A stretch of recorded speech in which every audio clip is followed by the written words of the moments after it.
Market లో jobs అనేవి మనకి చాలా తక్కువ ఉంటాయని చెప్పి మార్కెట్ లో అంటూ ఉంటారు. సో ఒకటి ఏంటంటే మనం జాబ్ సెర్చింగ్ అనేది చాలా ఇంపార్టెంట్ అన్నమాట.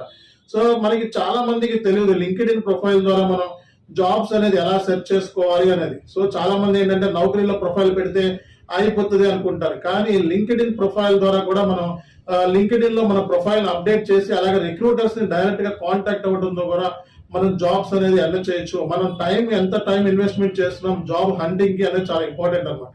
చాలా మంది ఏంటంటే Naukri.com లో జస్ట్ రెజ్యూమే పెట్టేసేసి జాబ్స్ రావట్లేదు అని అంటూ ఉంటారు. కాదండి. సో మనం జాబ్ కోసం కనీసం రోజుకి 2-3 అవర్స్ మనం కంపల్సరీగా మనం కూర్చున్నట్లయితే డెఫినెట్ గా మనకి జాబ్ వచ్చే ఛాన్సెస్ ఉంటాయి అనమాట. So and very very important point ఏంటంటే ఫ్రెషర్ అంటే సో ఎటువంటి మరక లేకుండా వాళ్ళ ఎక్స్పీరియన్స్ ఉండదు కాబట్టి ఎటువంటి మరక ఉండదు కాబట్టి అంటే సింపుల్ గా మాట్లాడితే వాళ్ళు ఎటువంటి ఫేక్ ఎక్స్పీరియన్సెస్ ను కూడా యాడ్ చేసుకోవాల్సిన అవసరం లేదనమాట.